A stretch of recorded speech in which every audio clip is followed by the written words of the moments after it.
Bayangin kamu lagi tenang menikmati masa pensiun di Brazil, tapi tiba-tiba masa lalu datang bawa ancaman yang gak bisa ditolak. Bunuh 3 target mustahil atau orang yang kamu cintai bakal mati. Ini bukan sekedar misi pembunuhan biasa, tapi ujian kecerdasan melawan waktu. Dari sel penjara di Malaysia sampai gedung mewah di Australia, Bishop bakal buktiin kenapa dia dijuluki sebagai hitman paling jenius yang pernah ada. Jangan berkedip karena satu kesalahan kecil berarti maut.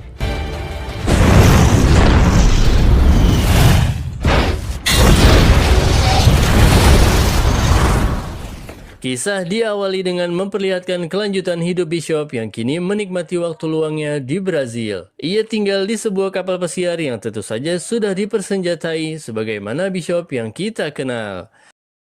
Sore itu, ia keluar untuk ngopi di sebuah kafe. Namun tiba-tiba, ia didatangi oleh seorang wanita yang mengatakan bahwa pimpinannya ingin menawarkan Bishop sebuah tugas, di mana ia harus membunuh 3 orang tertentu dan membuatnya mati seakan-akan karena kecelakaan. Wanita itu bilang Bishop harus mau mengambil tugas tersebut, atau dia dan beberapa anggota yang sudah ada di bar siap membunuhnya.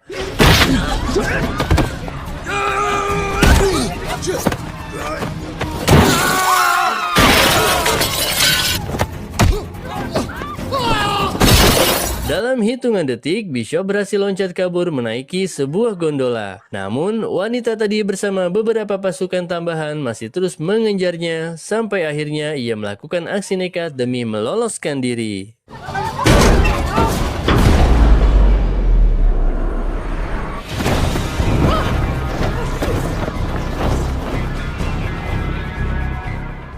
Malam harinya, para gangster berusaha menggeledah kapal Bishop. Ia pun memutuskan untuk memusnahkan kapal tersebut dari jauh bersama dengan musuhnya. Dari sana, Bishop menuju wilayah dermaga dan masuk ke sebuah kontainer yang merupakan tempat ia menyembunyikan beberapa barang berharga lainnya. Menggunakan komputer khusus, ia meminta intelnya untuk mencari tahu siapa dalang dari penyerangan tadi. Namun untuk menghindari konflik lebih jauh, Bishop memilih untuk kembali memulai lembaran baru dan kabur ke negara lain.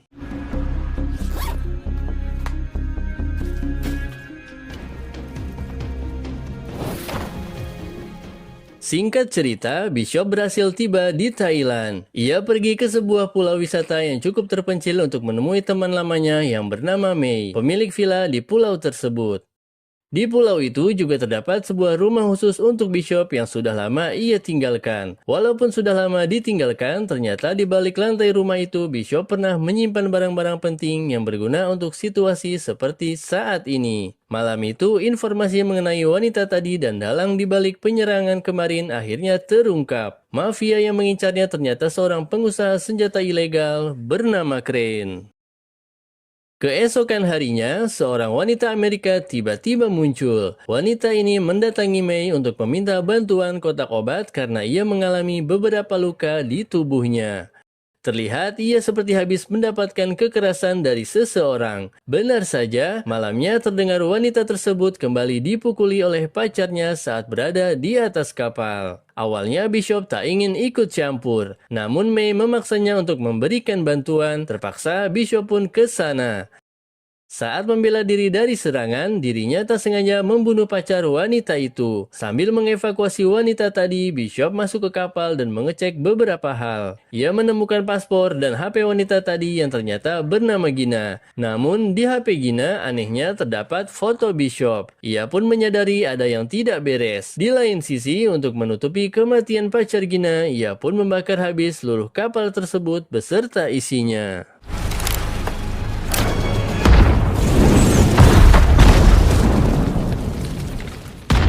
Setelah balik ke pulau, tanpa basa-basi ia menginterogasi Gina tentang siapa orang yang telah mengirimnya, atau apakah dia termasuk anak buah Crane. Awalnya ia tak mau mengaku, namun pada akhirnya ia bilang kalau Crane memang mengirimnya. Namun ia bukan bawahannya, melainkan Crane mempunyai rahasia tentang Gina yang membuatnya terpaksa menuruti perintahnya. Soal pacarnya yang sudah mati tadi hanyalah sebuah sandiwara. Gina sendiri tak menyadari misi utama dari Crane, yaitu untuk membuat Bishop jatuh cinta kepadanya. Nantinya Gina akan menjadi sandera dan Bishop harus melakukan segala perintah Crane atau Gina akan mati. Namun tentu saja Bishop tak sebodoh itu.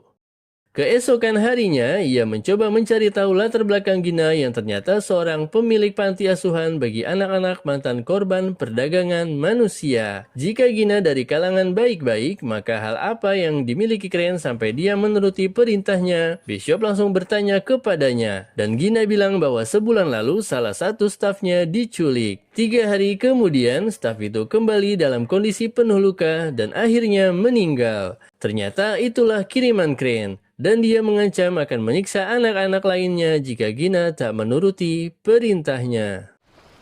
They're my weakness. All the leverage Crane needed. Siang itu, terlihat beberapa pasukan mengawasi mereka dari jauh. Untuk mengulur waktu, Bishop menyuruh Gina untuk berpura-pura bersikap mesra sehingga anggota Crane mengira semua rencana berjalan dengan lancar. Malamnya, Gina meminta maaf ke Bishop karena sudah menariknya ke dalam pusaran masalah. Melihat tindakan Gina yang tulus dalam merawat anak-anak di panti asuhan membuat Bishop hatinya menjadi luluh. Karena ternyata Bishop waktu kecil merupakan seorang anak yatim piatu, bahkan ia sudah diperdagangkan ke beberapa kelompok mafia dan sejak kecil dilatih untuk menjadi mesin pembunuh. Tanpa disadari, kedekatan mereka berdua pun terjalin. Malam itu, Bishop bahkan menitipkan jam tangan pemberian ayahnya sebagai janji bahwa dirinya akan menghabisi Crane agar Gina bisa kembali bebas merawat anak-anak yatim di panti asuhan. Keesokan paginya, gerombolan pasukan Crane pun datang. Gina berhasil diangkut, sedangkan Bishop dibawa untuk bertemu dengan Crane. Begitu sampai di tempat Crane, Bishop dijebak untuk duduk di atas sebuah bom. Crane datang memberikan sebuah file tentang siapa target pertamanya, seorang pengusaha senjata ilegal terbesar di benua Afrika bernama Krill, yang saat ini ditahan di sebuah penjara paling ketat di dunia, di Malaysia. Crane berjanji akan melepaskan Gina jika Bishop melakukan permintaannya. Untuk memastikan janjinya, setiap Bishop berhasil membunuh 1 dari 3 target, ia akan menerima video call dari Gina.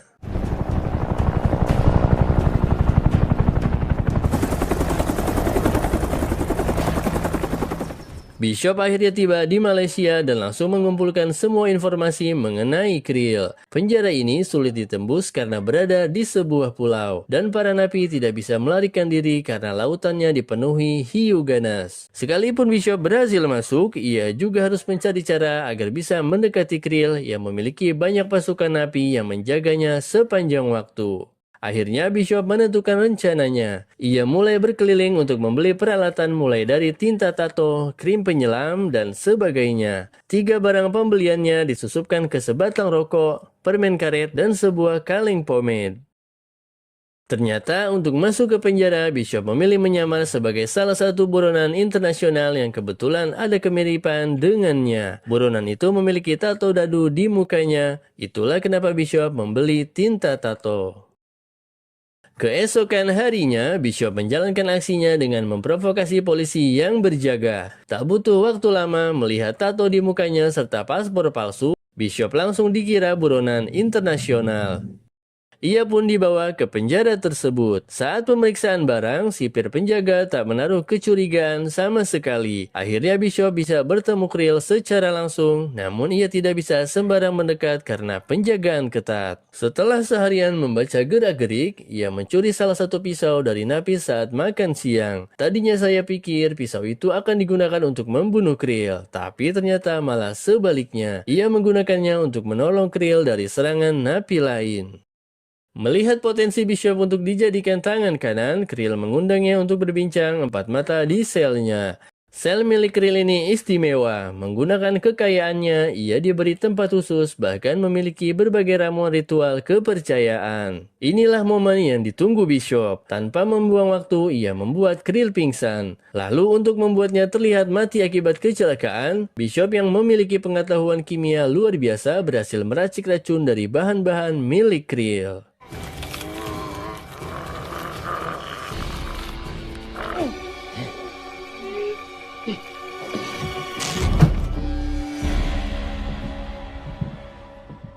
Tak butuh waktu lama hingga kematian Krill membuat heboh penjara. Alarm berbunyi dan para tahanan dikumpulkan. Bishop langsung menjalankan rencana kedua. Barang yang ia selipkan di dalam rokok merupakan bahan peledak yang ketika disatukan dengan permen karet yang sudah dimodifikasi, menciptakan ledakan yang cukup untuk menghancurkan dinding penjara. Sebelum loncat ke laut, Bishop mengolesi badannya dengan krim pomade atau krim penyelam untuk menghindari gigitan hiu. Dengan begitu, ia berhasil kabur dari salah satu penjara terketat di dunia.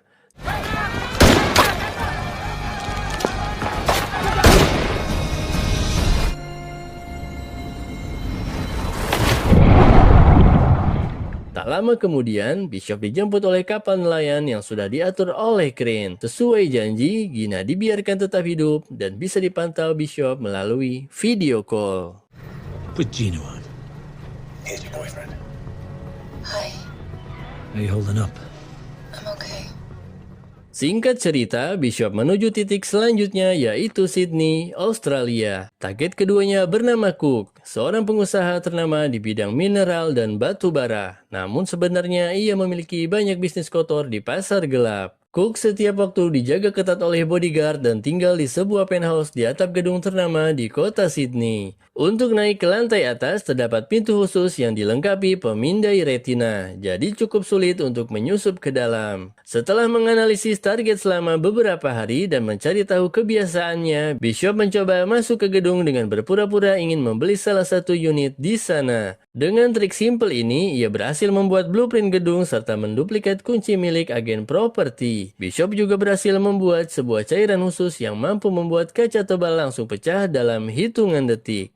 Akhirnya hari eksekusi tiba. Di waktu yang ditentukan, Bishop berpura-pura sebagai teknisi dan masuk ke unit apartemen yang kuncinya sudah ia gandakan. Menggunakan peralatan, ia berhasil membuka jendela tebal di dinding untuk menyelinap keluar. Hingga ia berhasil memanjat tepat di bawah kolam renang milik Cook. Sesuai perhitungan, Cook yang habis jogging langsung berenang. Begitu ia masuk ke kolam renang, saat itu juga Bishop sudah siap dengan rencananya. Ia memecahkan kaca kolam tersebut.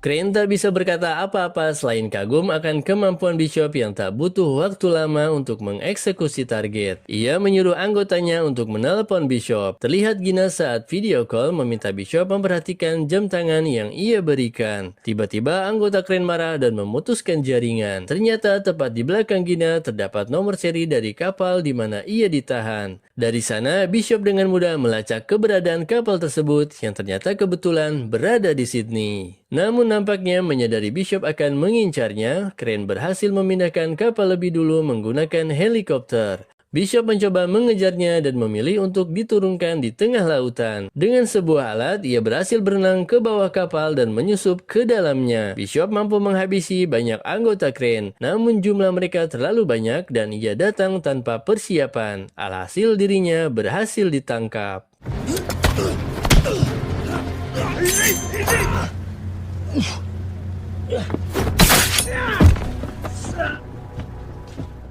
Crane masih memberikan Bishop kesempatan untuk menyelesaikan misinya atau Gina akan dibunuh. Ia menyuruh anggotanya mengantarkan Bishop ke dermaga, namun Bishop memilih caranya sendiri untuk kabur dari sana. Singkat cerita, Bishop tiba di kota Varna, Bulgaria. Target selanjutnya bernama Max Adam. Seperti Krill, Max juga merupakan salah satu pemasok senjata ilegal terbesar di dunia. Ia memiliki kekayaan berlimpah, bermarkas di sebuah bunker khusus di pinggir kota dengan penjagaan luar biasa. Bahkan memiliki beberapa kapal selam. Untuk misi kali ini, Bishop hanya diberi waktu kurang dari 24 jam. Bishop berhasil masuk ke sistem pengamanan markas menggunakan komputer khusus miliknya. Ia menemukan informasi bahwa perusahaan memiliki helikopter pribadi di sebuah rumah sakit. Bishop ke sana, naik ke atap, dan dari jarak jauh menggunakan sniper, ia berhasil menembak kaki salah satu penjaga Max. Tak lama kemudian, rumah sakit mengirim helikopter ke sana. Di saat itu, Bishop sudah masuk ke dalam bagasi helikopter secara diam-diam.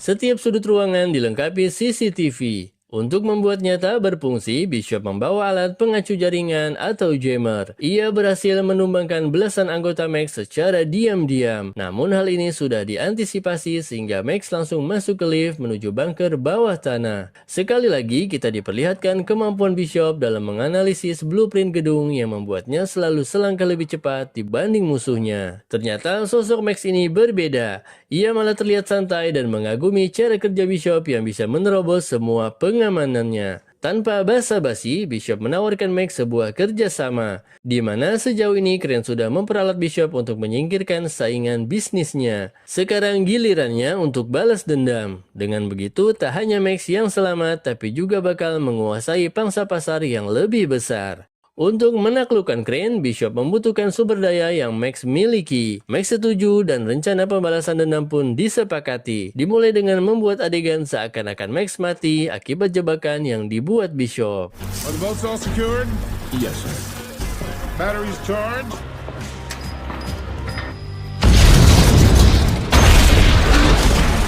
Di saat Max tercebur ke laut, Bishop muncul untuk membawanya menyelam ke tempat yang tak diketahui orang bahwa ia selamat. Dengan begitu, Crane akan mengira target ketiga telah dieksekusi. Crane sendiri awalnya tak percaya jika Max sudah mati. Maka ia meminta pasukannya ke markas Max untuk mencari jasadnya.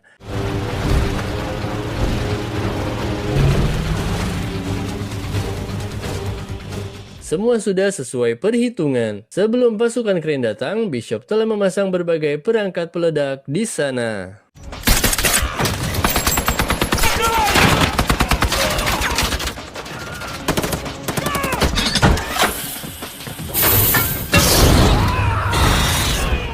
Setelah berhasil mengalahkan mereka semua, Bishop langsung meluncur ke tempat Gina disandra. Crane sudah memerintahkan seluruh pasukannya untuk berjaga-jaga, namun itu semua percuma karena si botak ini memiliki kemampuan membunuh puluhan orang tanpa terluka sedikit pun. Gina sendiri sempat tertembak saat berusaha memberikan perlawanan. Crane yang melihat banyak pasukannya telah dikalahkan, memilih plan B, yaitu mengaktifkan bom waktu di kapalnya dan meninggalkan Gina di sana sebagai umpan untuk membunuh Bishop. Untung saja, sebenarnya di kapal terdapat salah satu fasilitas pelarian darurat yang cukup untuk satu orang. Bishop kemudian mengirim Gina keluar duluan agar bisa fokus menghabisi Crane yang sedang berusaha kabur menggunakan helikopter. Pada akhirnya, Crane dan Bishop kembali bertemu. Mereka berdua duel di menit-menit akhir sebelum kapal meledak.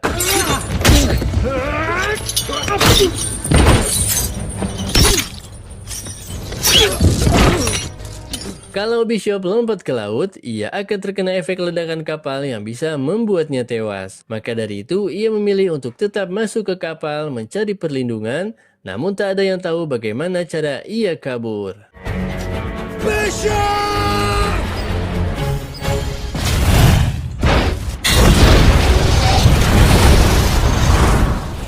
Pada akhirnya Gina pun selamat, namun keberadaan Bishop tak ditemukan. Kapal Crane hancur lebur dan yang tersisa hanya bagian tempat penyimpanan jangkar kapal. Max Adams sendiri tak menyangka Bishop akan mati, namun ia masih menaruh kecurigaan. Alhasil telah menelusuri, ia menyadari bahwa tempat penyimpanan jangkar kapal itu sangat kokoh dan bisa menampung satu orang dewasa.